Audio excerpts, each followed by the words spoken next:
2절 사람이 어찌 하나님께 유익하게 하겠느냐 지혜로운 자도 자기에게 유익할 따름이니라.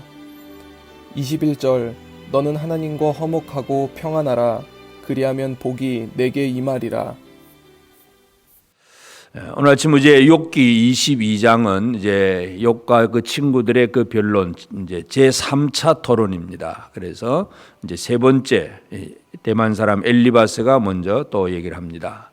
그러니까 이 앞에서 이제 1차, 2차에 거쳐서 세 친구가 계속 얘기를 했고 그 말에 대해서 욥은 한마디도 지지 아니하고 자기의 의로움을 계속 얘기를 해왔고 이제 드디어 세 번째 이제 돌아왔는데 토론이라고 하는 것이 가면 갈수록 사람들이 그렇습니다. 사람들은 자꾸 격해지고 감정이 이제 들어가게 되고 뭔가 자꾸 분노가 치밀어 오르고 그런 얘기들. 그래서 비판과 정죄가 아주 많아지는 이런 얘기들이 계속 이제 반복되고 더해지는 그런 모습을 보게 됩니다. 그래서 참 하나님 앞에서 이제 사람이 아담과 하와가 선악을 알게 하는 실과를 먹은 이후에 이 선악을 알게 되었다는 얘기.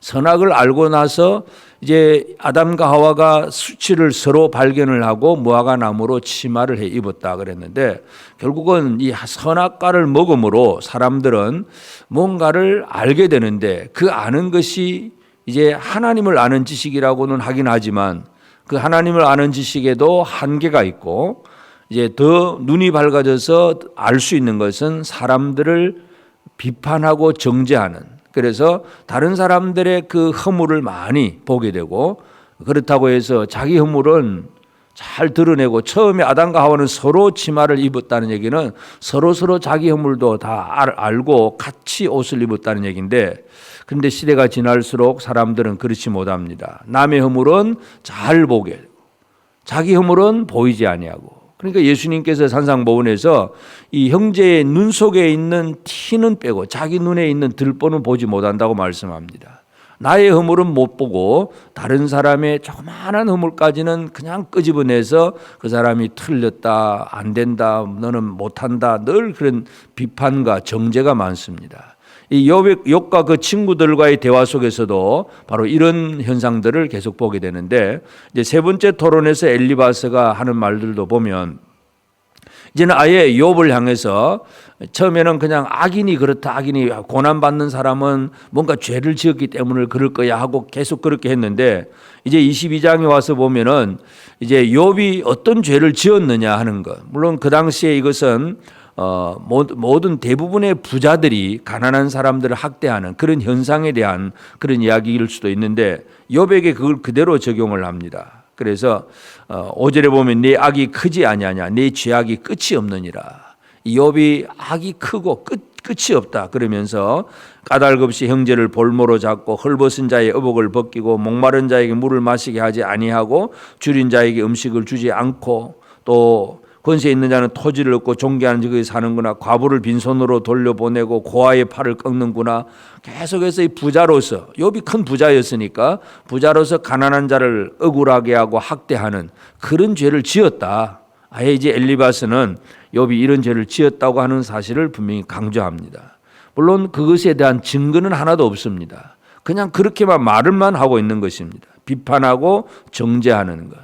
이것이 바로 선악을 알게 하는 실과를 먹은 이후에 사람들은 다른 사람들의 그 어떤 비판, 그들을 향한 어떤 조그마한 허물이라도 끄집어내고 그것을 향해서 정죄하는 그런 일들을 참 많이 합니다. 그래서 이 비판과 정죄는 아주 쉽습니다. 자기를 드러내보지 못하는 것 이것이 늘 문제고 형제에 대하여서 진정한 이 이해가 없는 것 이것이 문제고 그러면서 또 이제 이 윤리적이고 또 도덕적인 그 가르침, 교훈들 이런 것들 또 이렇게 잘 합니다. 그래서 이제 21절에도 보면 너는 하나님과 화목하고 평안하라. 그리하면 복이 내게 임하리라. 그러면서 그 마지막 절까지 계속해서 이 엘리바스는 어떻게 하면 복을 받을 수 있느냐 그런 얘기를 합니다. 그러나 이제 우리가 여기서 오늘 22장에서 살펴보고자 하는 것은 이 엘리바스가 이런 얘기를 하고는 있는데 중요한 것은 뭐냐 하면 뭔가 자기 따름대로 알고 또 하나님을 섬긴다고 하는 사람들이지만 첫째 문제는 바로 형제를 제대로 이해할 수 없다는 것. 욥을 향해서 욥이 어떤 태도가 또 어떤 삶이고 그들은 하나님께서 욥을 어떻게 만들어 가시고 하는 그런 하나님의 어떤 손길 속에 있는 형제를 이해하지 못하는 것. 그냥 내 시각, 내 기준에서 사람들을 쳐다보고 너는 틀렸다, 너는 모자란다, 안 된다 그 얘기는 잘하는데 하나님께서 욥을 어떻게 만들어 가시느냐 이런 것들 하나님의 손길을 깨닫지를 못합니다. 그래서 겨우 할 수 있는 것은 윤리적이고 도덕적인 그런 기준을 가지고 이렇게 하면 복을 받을 거야. 복 받는 얘기만 계속합니다. 물론 여기서도 계속 이 엘리바스가 얘기하는 것은 복을 강조합니다. 이제 이것이 또 기복 신앙의 시작이라도 우리가 이해를 할 수가 있습니다. 많은 사람들이 지금도 신앙생활을 하는 목적이 뭐냐? 복 받기 위해서. 그래서 사람들의 대부분이 이런 관점들을 많이 가지고 있습니다. 이 온 세상을 주관하시는 하나님께서 어떻게 세상을 통치해 나가시고 우리는 그 하나님 앞에 내가 어떤 삶을 살아가야 되느냐. 바른 삶을 살아가는 그것이 중요한데 이렇게 하면 너는 복을 받을 거야. 그러면서 하나님과 화목하고 평안하라 복이 있을 거다. 또 하나님의 교훈을 받고 말씀을 마음에 두라. 전능자에게로 돌아오라. 그러면 네 장막에서 불의를 멀리하라. 그러면 오빌의 그 보화를 티끌로 여기고 하면 전능자가 내 보화가 되고 내게 고귀한 은이 되고 막 금 보화가 가득하게 될 거다. 부자 될 것이다. 이런 얘기들. 이게 바로 이제 엘리바스가 하는 이야기입니다. 그래서 엘리바스가 하는 그 말들을 보면 지금 우리 시대에 우리가 하고 있는 말과 별 다를 바가 없습니다. 우리도 마찬가지입니다. 우리도 쉽게 남의 허물은 잘 발견이 되고 그래서 그들을 향하여 비판하고 정죄하는 일은 쉽습니다. 또 그저 이렇게 하면 잘 될 거야, 이렇게 하면 복을 받을 거야 소리는 우리는 누구든지 다 잘할 수가 있습니다. 기도하면 돼. 그냥 하나님 앞에 바르게 착하게 살면 돼. 늘 이런 윤리적이고 도덕적인 그러한 접근의 방법은 우리가 얼마든지 해 나갈 수가 있습니다. 엘리바스의 수준이 그렇다는 걸 우리가 알 수 있는데 그래서 오늘 이 아침에 우리가 이러한 욥과 친구들과의 그 대화 속에서 좀 더 우리에게 필요한 것이 무언가 하는 부분들을 한번 살펴보기를 원합니다. 첫째로는 이 형제를 향한 그 형제를 이해하려고 하는 노력들 이런 것들이 우리에게 필요합니다. 그가 어떠한 처지에 있고 어떤 생각을 하고 또 어떻게 살아가고 있는지 하나님은 그 형제를 어떻게 만들어가고 있는지 내 입장이 아니라 하나님의 시각에서 그 형제를 바라볼 수 있는 그런 눈이 우리에게 열려지어야 되겠습니다. 그래서 참 하나님은 이 욥 1장에서 이 사탄의 참소로 말미암아 그 욥에게 그런 고난이 있도록 허락을 해 주셨지만 그러나 결코 하나님은 욥을 버리시는 분은 아닙니다. 그래서 물질이 없어지게 하고 건강을 잃어버리게는 하셨지만 그러나 그 욥의 생명은 굳건하게 붙들고 있는 하나님이십니다.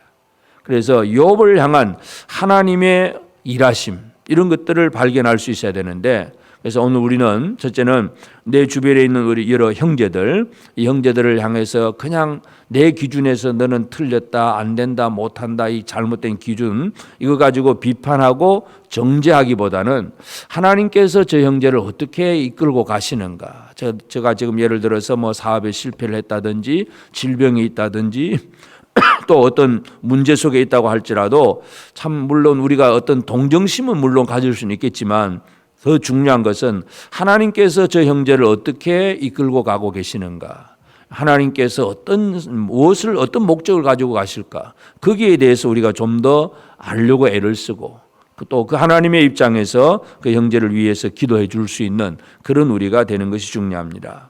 또 한 가지는 우리의 생각을 뛰어넘는 하나님의 통치 방식들 사람들은 단순합니다. 인과응보의 그 방식으로 그래서 착한 일을 하면 복을 받을 것이고 나쁜 짓 하면 벌 받을 거야. 이 권선징악, 인과응보 이런 것들이 옛날로부터 지금까지 또 대부분의 좀 어떤 고급 종교에서는 그 얘기들을 계속해서 하고 있습니다.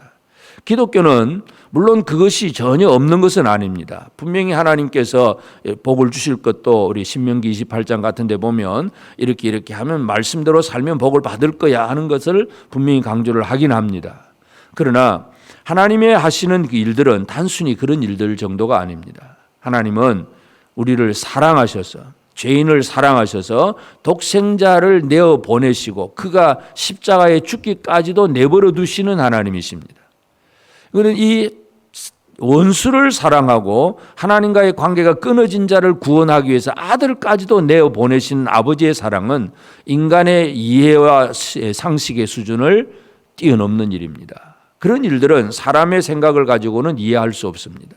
그래서 우리의 생각과 우리의 어떤 상식과 기준을 뛰어넘는 하나님이 하시는 그 일들, 이 일들에 대해서 좀 더 우리가 깊은 관심을 가지고 이 말씀을 통해서 늘 깨닫는 것, 이런 것들이 중요합니다. 그래서 참 이 땅에서 기복신앙이라든지 또는 율법주의라든지 이런 일들은 흔히 이 종교를 가진 사람들이 대부분 가지고 있는 그러한 마음들인데, 좀 더 우리가 이 욥기를 바라보면서 참 인간이 지혜롭다고 하기는 하지만 너무나 한계가 분명하다는 것, 이 한계를 좀 더 뛰어넘어서 우리가 가지고 있는 기존의 상식을 뛰어넘는 하나님의 통치, 하나님의 사랑, 하나님의 은혜, 하나님의 희생, 이러한 것들을 좀 더 깨달을 수 있는 그런 우리가 되어져야 되겠습니다.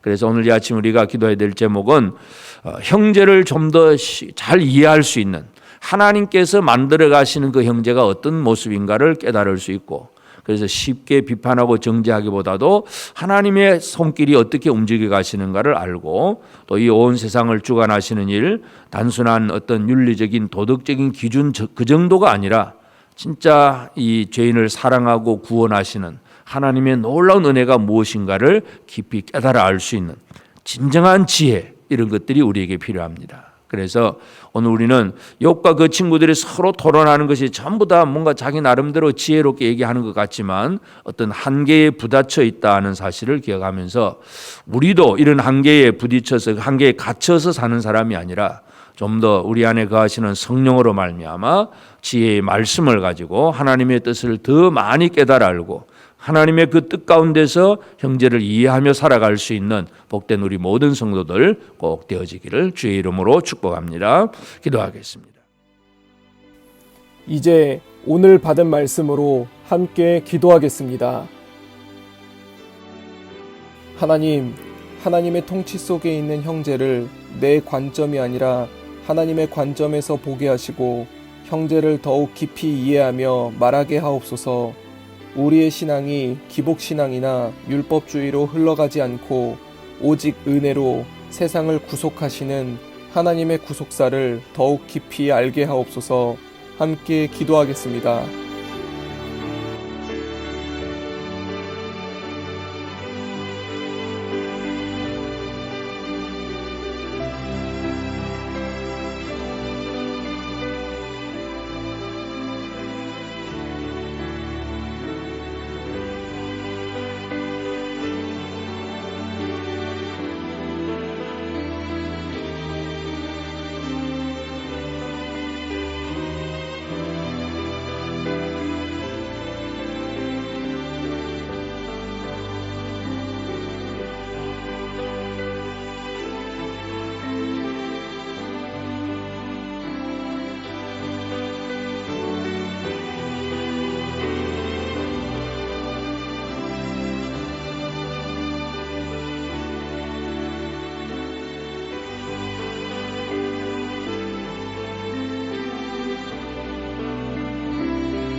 이제 오늘의 기도 제목을 가지고 합심하여 기도하도록 하겠습니다.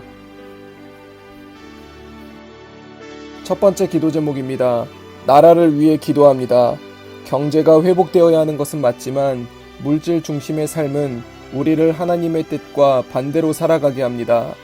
주님, 무너진 경제를 회복시켜 주시되 물질 중심의 삶을 살지 않게 하시고 그런 사상에서 벗어나게 하소서. 함께 기도하겠습니다.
두 번째 기도 제목입니다.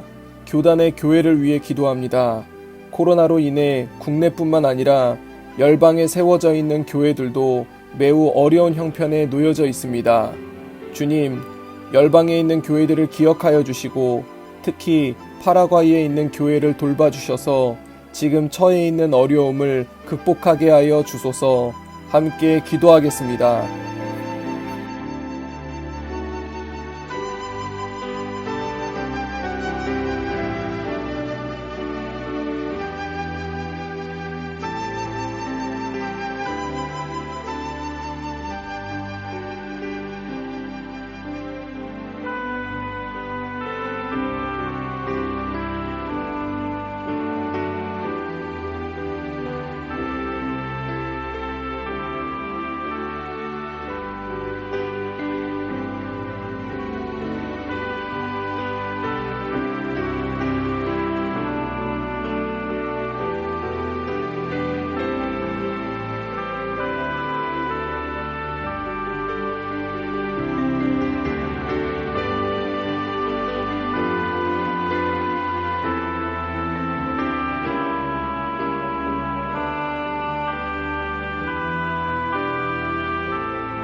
세 번째 기도 제목입니다.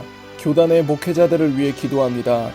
목회의 길을 가고자 하는 주의 종들이 많이 세워지게 하여 주옵소서. 어려운 환경에서도 주의 사역을 감당하고 있는 주의 종들을 기억하여 주시고 사역을 감당하면서 주님이 주신 평강을 잊지 않게 하여 주옵소서. 함께 기도하겠습니다.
이제 개인의 기도 제목을 가지고 하나님 앞에 기도하시기 바랍니다.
수고하셨습니다.